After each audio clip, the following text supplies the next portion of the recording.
There's an animal in front there. Ah, motherfucker!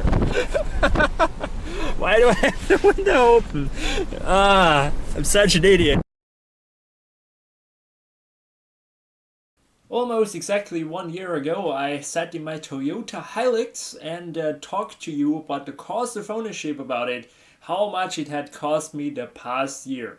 And so, another year has passed and I will report my costs to you. Now, since then, my car fleet has grown. I now have 2 cars. Well, because I can. And so, because the Toyota segment of this video will be very, very short, I will include my latest purchase, which should be much more fun for you guys, however not for me. Back then, when I did the original video, I was actually shocked myself how much this thing had cost me the past year and how often it had problems, which you don't expect from a Toyota. This year, guys, I'm very happy to report I had 0 problems with this car or truck. I have driven it 26,000 kilometers in 1 year, which is not nothing. And in this whole time, I had no breakdowns, no warning lights, nothing. The thing was utterly flawless. However, I had some maintenance on it, but nothing was really extra out of the ordinary. So let's go, maintenance. I had the AC checked at 46,000 kilometers just because I'm so paranoid about this AC. The prior year I had a very expensive AC compressor installed, and since then I really make sure that I maintain the system. And I had a new filter put in, and then like a whole disinfection, like a whole... I think the car had never had it, and so I was like, yeah, let's do a whole program disinfecting the whole system, checking it for leaks and all that, and that cost me 142 euros. Then at 49,200 kilometers I hit a very bad pothole, and I really mean a very bad one, even for the Hilux. Like the car, I keep saying car, it's a truck. I know, it's a truck, yeah, why do you say car? It's a fucking truck. Anyway, I hit it and the whole truck bounced, and I think it lifted off the front wheel, and I was like, I need to get it checked out if the alignment is still good, and it still was good. So this Toyota really is a tough truck, not gonna lie. Someone's calling me. At 49,300 kilometers, not long after that, I had a van back into it when it was trying to turn around at a parking spot, and it took off my mirror. And I made a video where I fixed that mirror, so the insurance paid for that. That didn't cost me anything still. I had to replace the housing and the turn signal. And yeah, good as new now. Then at 51,000 kilometers, I took it to an oil change, a service at Toyota. They also installed a new pollen filter and extended the Toyota warranty. So the car, the truck is still under warranty. And that warranty costs like $100 a year, and I was like, you know what, let's put the warranty on it. And so that cost me 442. And again, it's under warranty until 10 years old or 150,000 kilometers, if I'm not wrong. So still quite some time to go. And the last maintenance item, which was actually very long ago, that was in, when was it, in August of last year, that was the road inspection we have to do annually, and it passed it without any advisory items and nothing, sailed right through, and that was the last maintenance item on a Toyota. Nothing else. I did some little upgrades on it. At 44,000 kilometers, I put some velour floor mats in just because I like how they look. I never really liked those rubber floor mats. They are very convenient right now in winter, but it's just, I don't like the look of them, so those cost me 87 euros. They're quite good quality as well. Really liked them. Then at 47,000 kilometers, I put the truck to my friend who does detailing, and I gave it, well, he did it. He gave it a full interior and exterior detail, and this thing now looks stunning. It still looks very, very good.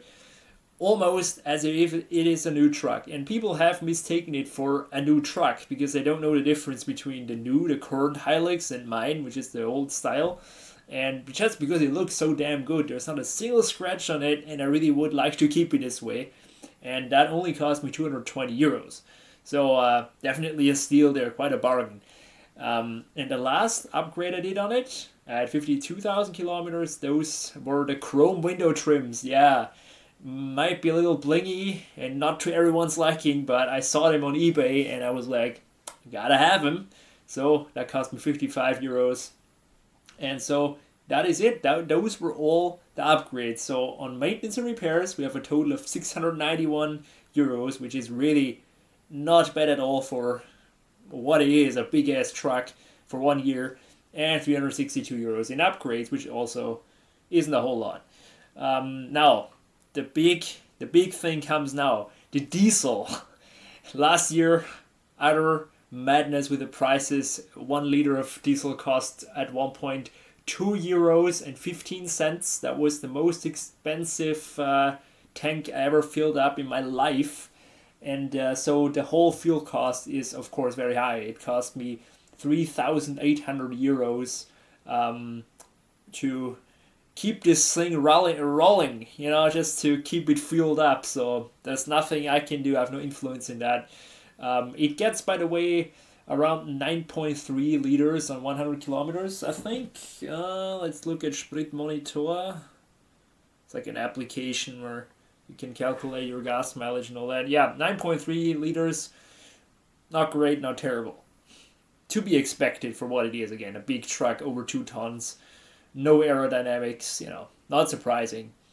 And last but not least, another very expensive item that no car owner can escape in Austria, the tax, which is really expensive. And insurance is not that bad, but still, they always calculate it together, so I put it in here.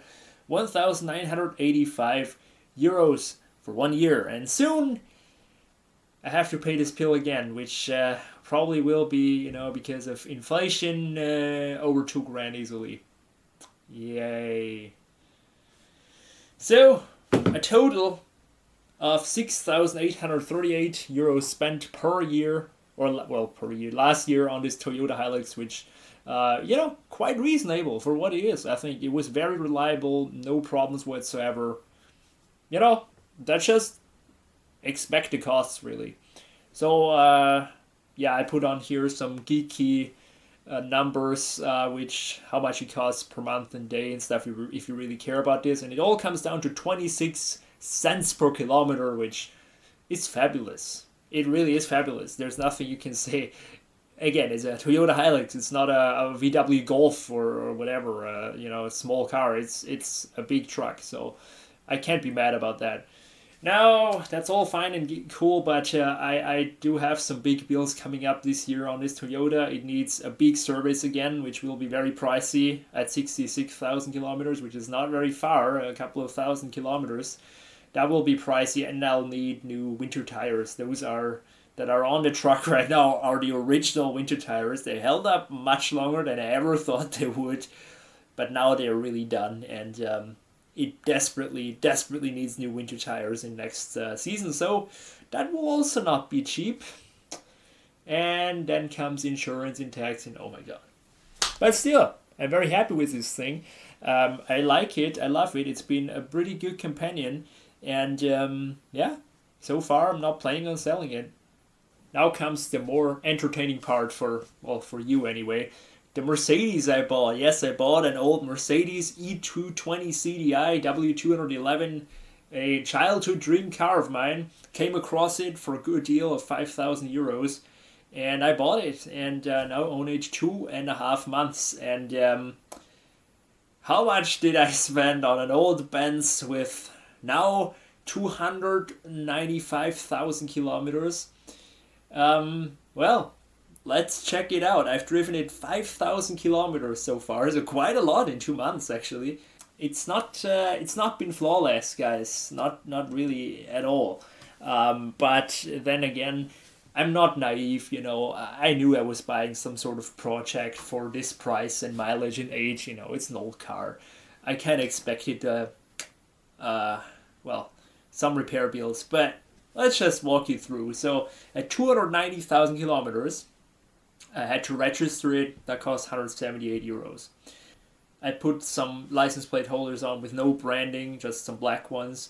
I bought the first aid kit because it didn't have any, and some water for it, so that cost 43 euros. And then at 291,000 kilometers, I put the winter tires on because it was still on summer tires, and then it started snowing, and I put the winter tires on that I bought alongside with it. And that cost me 124 euros because they did not give me the correct bolts. Like, they gave me some different bolts which didn't fit the wheels, so I had to spend the money for those stupid bolts for some old ass wheels that I wasn't even planning on keeping for long, but it is what it is. Then at 293,000 kilometers, it happened. The thing threw me check engine light, had no power. I made a video, and yeah, it turned out to be the differential pressure sensor, which went bad. Apparently, that's quite a common fault on the OM646 and just on Mercedes as general. I'm glad it was only this little sensor. However, this little bitch had the lines that were going through it were so, like, just so rotten on there. Like, how can you say, I couldn't get them loose. I didn't want to risk breaking anything, and so I took it to the shop, and they had it off quite fast. But I also told them to replace the glow plug module, which is like a control module for the glow plugs, and that was very good idea because in very cold weather like right now, -8 degrees, this thing would crank and crank and crank. It would not fire for sometimes even up to 2 minutes, which is not good for the starter, not good for the battery, and it was very annoying, and so I had to replace this module as well. Now the differential pressure sensor, and I also bought a new interior filter because I had no idea if it had ever been replaced the last years. That cost me 85 euros. Now I bought two pressure sensors because the first one I ordered didn't arrive for an eternity, so I ordered another one to get it faster, and that arrived faster, but in the end I ended up with two, so I guess I have now a replacement if I'll ever need it. So yeah, I bought two. I didn't send it back. I just didn't want to bother. Yeah, so the work for that was carried out later, and that cost me 302 euros.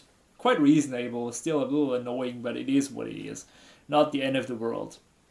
Now, then of course, as car guys are, I had to put new wheels on it. I couldn't stand looking at those ugly ass pensioner wheels. I hated them. So I bought 4 new MAM B2 wheels, which I just love the style of those wheels. And I could not find anywhere a wheel in this style used, or one that would fit on the car or wouldn't be like 22 inches in size and diameter. I wanted exactly this, and so I bought a new set of wheels, which is stupid, I know, but hey, I love my cars. I treat them this unnecessary spending sometimes, and so it looks really good now. But those wheels cost me 733 euros, brand new from Germany. And yeah, I loved them. I absolutely loved them. Still need to get them legally registered though, but that's on the way. Then the thing happens with my car sometimes. 294,000 kilometers rolled around, and somebody cracked my mirror again. This time it wasn't the car, it was actually a worker at a Obi. What happened is he moved a tray of like goods between my car and another car, and he hit my mirror, the left mirror again, like on the Toyota. First on the Toyota and then the Mercedes, and he cracked the front glass mirror. He was very sorry, and he gave me 100 euros just because he was sorry, and that was more than enough. Like a mirror glass for this Mercedes costs like 25 euros on eBay, so I already have it here. I need to install it. And because of this, I decided I will also now replace this turn signal that is cracked. Like, I bought it this way. It has a crack in it and water in it, and I already kind of had this on my list in case if it maybe wouldn't pass inspection because of this, I would have to replace it. And now, because my mirror is cracked anyway, I will end up replacing this turn signal. again, so I'm replacing a turn signal now on the Mercedes, and I did the same on the Toyota, like even on the same side. And both were not my fault. What is going on? So yeah, anyway, I bought the turn signal, which cost 40 euros, and then I also bought the mirror glass. But alongside with this mirror glass, I also bought a Wandlerüberbrückungskupplungsmagnetventil. Let that word sink in. Yeah, it's like a little valve or like a little device which is probably bad inside my transmission that makes the car shudder and jerk around when it's cold. Especially now I notice it in very cold weather. The car in the first like 10 minutes of driving really vibrates and shakes. And I don't think it's like the transmission has any problem. It's just this worn piece that makes the like some clutch inside of the transmission not work all the time, or whatever do I know. The Mercedes forums say on this particular transmission that's a known issue, and so I bought this little device, and next transmission service I will kindly ask the garage to install it. If it is gone, then hooray. If it's still there, then I'm just gonna keep driving it the way it is. And that cost me 103 euros. And finally, last but not least, maintenance item, I needed tires for my new wheels, and so I bought 4 Vredestein Quatrac Pro all-season tires for 646 euros fitted and balanced. I have zero experience with all-season tires. Those are my first all-season tires. I decided to put them on because if I would drive in the snow, I'm just going to take the Hilux because the Mercedes is useless anyway in snow. You can put the best tires in the world on it, it's still going to not perform all that good. And I was like, yeah, it's a secondary car, you know, I don't care about changing around another set of wheels all the time, so I'm gonna put on here all season tires, and well, in a year hopefully I can report you how I liked them and how they were. But right now, yeah, Vredestein is actually a good brand, so I expect good results.